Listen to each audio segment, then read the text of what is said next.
Et si j'avais rêvé ce déclic, se disait Gilles, regagnant le rez-de-chaussée après avoir couché Maddy, à moins qu'il ne s'agisse d'un bruit parasite sur la ligne. Mais oui, c'était certainement l'explication. Cependant, quand Gilles pénétra dans la cuisine où l'attendait Bob, elle comprit tout de suite qu'elle n'avait pas été le jouet de son imagination. Il était assis à la table, très pâle, les épaules basses, le regard lointain. Elle se dirigea vers l'évier afin d'y rincer le biberon de Maddy. Le regard de Bob lui transperçait le dos. Chagrin, incompréhension, rancune.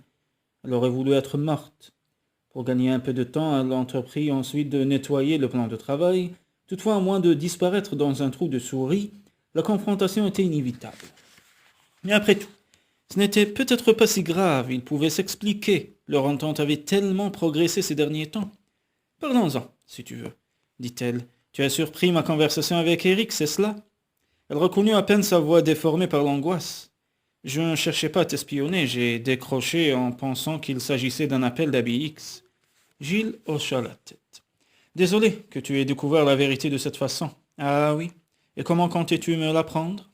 Oh, comme les plis de sa bouche étaient amers. Gilles souffrait pour lui. Je pensais que tu finirais par t'en souvenir. Très amusant. Et que devrais-je me rappeler exactement? Il y eut un instant de silence. De notre intention de divorcer, répondit enfin Gilles. Notre intention, répéta Bob, la considérant avec un mélange de rancune et de doute. Tu ne te figures tout de même pas que je conspire derrière ton dos pour te quitter? Bob détourna la tête. Manifestement, il ne se souvenait de rien. Elle le sentait troublé, embarrassé et malheureux. Il la lui retira vivement et se leva. Gilles voulut lui prendre la main pour le réconforter, mais il la lui retira vivement et se leva. Toute son attitude reflétait une grande méfiance. Il alla s'accroupir devant l'âtre et, les coudes sur les genoux, contempla les cendres refroidies. « Nous envisageons vraiment de nous séparer ?»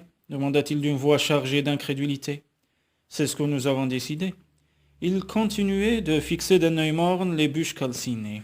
« Je ne me rappelle pas. Tu ferais mieux d'éclairer ma lanterne. Bob. » Il lui décocha un regard impérieux. « Raconte. » Les yeux de Gilles se mouillèrent. L'interlude était définitivement clos. Son ancien époux approchait à grands pas son véritable époux. « Rien ne presse, Bob. Nous n'étions pas encore séparés, nous n'avions même pas consulté d'avocat. » Gilles, comme tu voudras. Elle vint s'asseoir sur le canapé. Par quoi veux-tu commencer? Quand avons-nous pris cette décision? Son regard n'autorisait aucune échappatoire. Gilles soupira vaincu. Le soir qui a précédé l'accident, tu es revenu de Détroit le matin et nous nous sommes disputés parce que tu avais oublié l'anniversaire de Maddy. Nous avons décidé de mettre fin à notre mariage pour un oubli? Non, bien sûr, un certain nombre de choses clochaient. Quoi par exemple? Comme elle hésitait à répondre, il réitéra sa question d'une voix dure. Nous n'avions pas la même conception de la vie. Écoute, Bob, tu as rendez-vous avec le docteur Grogan dans 2 jours. Pourquoi ne pas attendre pour... Il se frappa la cuisse du poing. Pourquoi notre union a-t-elle été un échec, Gilles? J'exige des explications. D'accord. Tous nos ennuis ont commencé avec Maddy. Nous ne voulions pas d'enfants. C'était une des clauses de notre mariage. Elle vit l'expression de Bob s'assombrir. Pourquoi n'aurions-nous pas voulu d'enfants? Nous avions nos raisons. Ce sont justement ces raisons que je veux connaître. Notre vie était déjà bien remplie. Travail, voyage. Bob la dévisagea. J'ai du mal à t'imaginer privilégiant les activités professionnelles ou les loisirs à un enfant. Ça ne te ressemble pas. Elle baissa les yeux, passait vite cependant pour qu'il ne pût y lire la vérité. Tu veux dire que c'est moi qui ne voulais pas d'enfant? Elle souleva les épaules d'un air las. J'ai accepté ton point de vue, seulement par accident je suis tombée enceinte. Et ça a tout changé entre nous? Tout, plus précisément. Le cœur de Gilles saignait. Elle voyait Bob accuser le coup à chacune de ses paroles. Cependant, il se leva et se pencha sur elle d'un air menaçant. Parle, Gilles. Je veux la vérité même si je dois t'arracher les mots de la bouche. Sa colère attisa la rancœur de Gilles. Jusque-là, elle avait essayé de le protéger à cause de son amnésie. Mais devant elle se tenait maintenant un adulte responsable qui voulait savoir. Dès l'instant où tu as appris ma grossesse, tu t'es éloigné. Il était clair que tu ne voulais rien savoir de l'enfant. Quelle stupidité! S'exclama-t-il d'un air outragé. Tu nous as délaissés, Maddy et moi, au profit de ta sacro-sainte carrière. L'an dernier, tu as passé beaucoup plus de temps en déplacement qu'à la maison. Il te suffit de te référer à ton calendrier pour savoir que j'ai raison. Nous nous sommes disputés à ce sujet également la veille de l'accident. et j'en suis arrivé à la conclusion qu'il valait mieux que pour Maddy et moi continuer sans toi. Le visage de Bob se crispa. Si tu t'imagines que je vais avaler ça, tu me prends pour le dernier des idiots, s'exclama-t-il. Sa réaction laissa Giles sans voix. Je sais très bien pour quelle raison tu me quittes, reprit Bob. Je me demande même pourquoi je prends la peine de t'interroger. Peut-être espérais-je contre toute attente une autre explication. Ce qui signifie Eric, évidemment. C'est clair comme de l'eau de source, ses coups de téléphone incessants, ses visites sans fils toujours fourré ici, et maintenant ses conseils sur le choix d'un avocat. Tu racontes des bêtises, Bob. Pas autant que toi quand tu prétends que je ne voudrais pas de Maddy. Comment oses-tu dire une chose pareille? Et comment peux-tu imaginer un seul instant que je vais te croire? Pour avoir perdu la mémoire, je n'en suis pas devenu sot pour autant. Naturellement, il refusait d'endosser le blâme. Une juste colère souleva Giles. Ce que je dis est la pure vérité. Jusqu'à la semaine dernière, tu ignorais superbement Maddy. Elle faisait partie du décor, ni plus ni moins qu'un meuble. Tu n'as jamais joué avec elle, tu ne l'as jamais emmenée en promenade, jamais tu ne lui as donné le biberon, tu n'entends jamais. Oh, et cette semaine, comme par miracle, me voilà capable de tout ça. Giles se mordit la lèvre. Que répondre? L'étrangeté du phénomène n'avait pas manqué de le frapper. Cependant, l'accusation qui se lisait dans le regard de Bob se dissipa pour laisser place à la tristesse. Ce que je ne comprends pas, c'est pourquoi tu as pris la peine de me ramener à la maison. Où serais-tu allé? Ainsi, c'est par pitié que tu m'as recueilli? Non, dit-elle fermement. La simple décence le commandait, le respect du passé. Peut-on parler de respect alors que, sachant que je ne me souvenais plus que nous étions sur le point de nous séparer, tu m'as fait partager ton toit? S'exclama-t-il avec mépris. Était-ce par respect que tu me laissais parler et agir comme si nous étions un couple heureux? C'est ça pour toi le respect? Giles rougit. À cet instant, elle se sentait bien incapable de défendre son point de vue. Pourquoi as-tu fait ça, Giles? Pour mieux m'humilier? Pour me tenir à ta merci?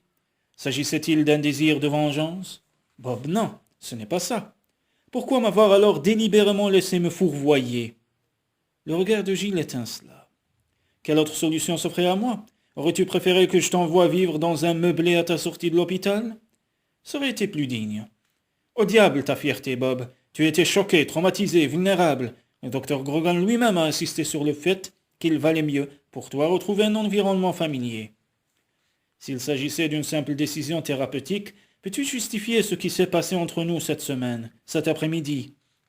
Les yeux de Giles s'emplirent de larmes. Toute cette chaleur, cette tendresse? Je n'ai pas d'excuse, dit-elle, baissant la tête. Dès le début, j'ai compris que tu avais fait l'impasse sur les aspects négatifs de notre mariage, n'en gardant que les bons côtés. Tu te comportais si différemment, tu pensais même différemment. De devoir parler au passé de celui qu'elle chérissait tant lui brisait le cœur. Une larme coula sur sa joue. Tu étais si gentil, si attentionné avec Maddy et moi. Je feignais de croire qu'il s'agissait du vrai Bob. Tout en sachant que c'était faux, répliqua-t-il, le visage impénétrable. Elle hocha la tête. Je savais qu'une fois guéri, tu redeviendrais comme avant. Et malgré ça, je me suis laissé dépasser par les événements. J'ai eu tort, je le comprends maintenant, et je te prie de me pardonner. Bob l'observait, nullement ému par ces pathétiques excuses. Sa vraie personnalité reprenait inexorablement le dessus. Tu comprendras que je réserve mon jugement jusqu'à ce que je sois capable de distinguer tout seul la fiction de la réalité, répondit-il froidement. Tu t'es révélée un peu trop bonne comédienne, vois-tu? Giles sortit un mouchoir de sa poche et s'essuyait les yeux. Vas-tu déménager? Demanda-t-elle. Il lui jeta un regard dépourvu d'aménité. Pas aussi vite que tu le désirerais, je le crains. J'en connais suffisamment sur le divorce pour savoir que mon départ serait assimilé à un abandon de domicile conjugal, te donnant le maximum de droits sur la maison et sur Maddy. Non, j'ai peur que tu doives me supporter encore un moment.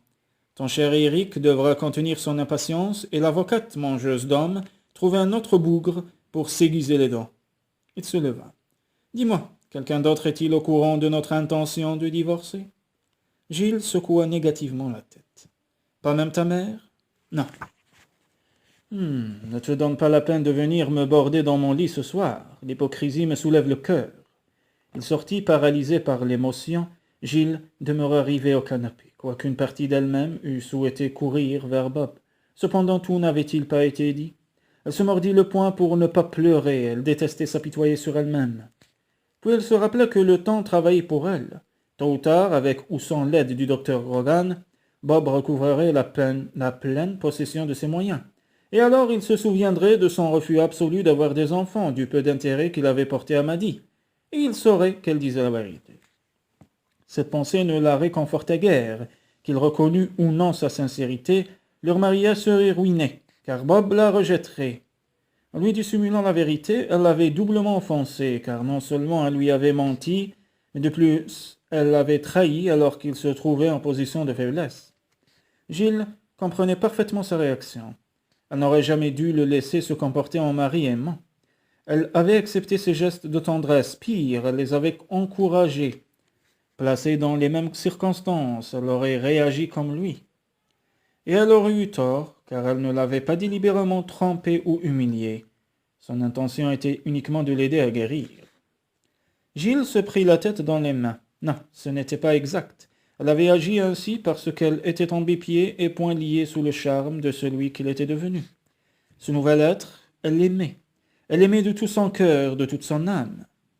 Elle jeta un regard en direction du couloir. Pourquoi ne pas courir, retrouver Bob et tout lui avouer? Elle lui expliquerait qu'elle l'avait mystifié par amour. Elle se jetterait à son cou et le supplierait d'oublier cette stupide histoire de séparation. Il ne pourrait que comprendre et rester. Et puis après? Quel Bob trouverait Maddy en s'éveillant le lendemain matin, dans une semaine, dans un mois? Gilles avait sa petite idée sur la question. Or, jamais elle ne sacrifierait sa fille pour l'amour de Bob. Non, mieux valait laisser les choses suivre leur cours.